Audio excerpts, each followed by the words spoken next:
కూటమి తరపున జనసేన పార్టీకి తెలుగుదేశం పార్టీ బీజేపీ తిరుపతి స్థానాన్ని కేటాయించిన నేపథ్యంలోనే తెలుగుదేశం పార్టీ తరపున సుగుణమ్మ ఇన్ఛార్జిగా ఉన్నారు. ఆమె కూడా బేషరతుగా ఈ రోజు మద్దతు ప్రకటించి ఆర్ఎన్ శ్రీనివాస్ గెలుపుకు కృషి చేస్తామని ప్రకటించారు. అమ్మ, ప్రధానంగా ఆర్ఎన్ శ్రీనివాస్ గారి గెలుపుకి కృషి చేస్తారని చెప్పి మీరు ప్రకటించే నేపథ్యంలో మీకు పార్టీ అధిష్టానం నుంచి ఏమైనా స్పష్టమైన ఆదేశాలు ఏమి వచ్చాయి?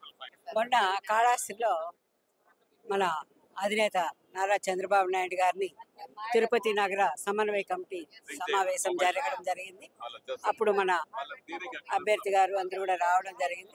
ఆయన సమక్షంలో తప్పకుండా మనందరి ధ్యేయం ఒకటే, మహాకూటమి అనేది ఈ రాష్ట్రంలో, ఈ తిరుపతి నగరంలో తప్పకుండా గెలవాలి, సుపరిపాలన ప్రజల కోసం అందించాలి, మనం కొన్ని త్యాగాలు చేయాల్సిన అవసరం ఉందని ఆయన చెప్పిన నేపథ్యంలో మేమంతా కూడా దానికి అంగీకరించి ఈ రోజున ఆర్ఎన్ శ్రీనివాసులు గారు నన్ను కలవడం జరిగింది.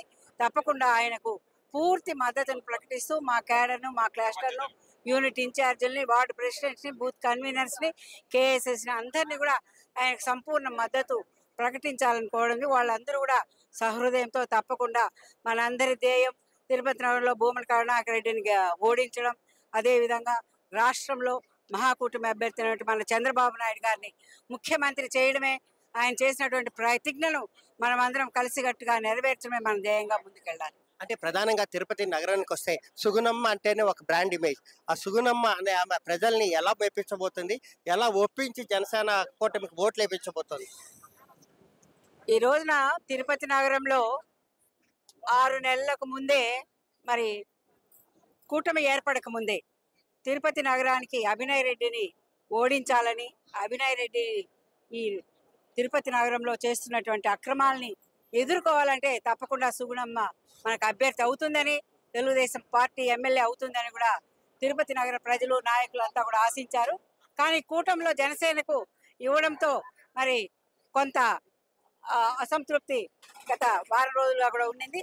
కానీ ఎప్పుడైతే మా అధినాయకుడు పిలిచి తప్పదు, మనం కొన్ని త్యాగాలు చేయాలి, మేమంతా కూడా మరి ఈ రాష్ట్రం ప్రజాస్వామ్యాన్ని పరిరక్షించడానికి కంకణం కట్టుకున్నాము, తప్పకుండా పవన్ కళ్యాణ్ గారు కూడా మనకు అపన్నహస్తం అందించడం జరిగింది నన్ను జైల్లో పెట్టినప్పుడు. కాబట్టి ఇటువంటి మిత్రత్వాన్ని మనమంతా కూడా వదులుకోకూడదు అని ఆయన ఉపదేశం చేసి, తప్పకుండా మరి ఆయన ఉపదేశానుసారము ఆయన్ను ముఖ్యమంత్రి చేసుకోవడానికి, అదేవిధంగా కూటమిని గెలిపించుకోవడానికి, ఈ రాక్షస పరిపాలన అంతమొందించడానికి ఈ రోజున ఆర్ఎన్ శ్రీనివాసులు గారి అభ్యర్థులను మేమంతా కూడా సంపూర్ణ మద్దతు ప్రకటించడం జరిగింది. అంటే ప్రధానంగా తిరుపతిలో ఏ అంశాలను ప్రజలకు తీసుకెళ్లి ఓట్లు అడిగే అవకాశం కనిపిస్తుంది? ఈరోజు మరి ప్రధానంగా కూడా మేము తెలుగుదేశం పార్టీ గత 5 సంవత్సరాలుగా కూడా ఈ అరాచక పరిపాలన పైన, ఈ రాక్షస పరిపాలన పైన పోరాడుతూనే ఉన్నాం. అదే అంశాలను తీసుకెళ్తూ ఏదైతే తిరుపతి నగరము, తిరుమల ప్రాశస్తాన్ని మరి మంట గలుపుతున్నారో అన్ని విధాలుగా కూడా, మరి ఈ రోజున అన్యమత ప్రచారం కానివ్వండి, తిరుమలలో చోటు చేసుకుని ఆయన చైర్మన్ అయిన దగ్గర నుంచి చోటు చేసుకుంటున్నటువంటి అన్యాయాలు కానివ్వండి, అదేవిధంగా తిరుపతిలో యువతను నాశనం చేసి ఒక గంజాయికి బానిసలు చేసినటువంటి అంశాలు కానివ్వండి, యువతకు ఉపాధి అవకాశాలు లేకపోయినటువంటి పరిణామాలు కానివ్వండి, మరి అదేవిధంగా మహిళలను ఆదుకోనటువంటి పరిస్థితి కానివ్వండి, అదేవిధంగా బాబు సూపర్ 6 మేనిఫెస్టోని ప్రజల్లోకి తీసుకెళ్ళడం కానివ్వండి, ఇవన్నీ మేము కలయికతో తప్పకుండా తిరుపతి నగరంలో మహాకూటమి అభ్యర్థి విజయం సాధిస్తుందని మా గట్టి నమ్మకం.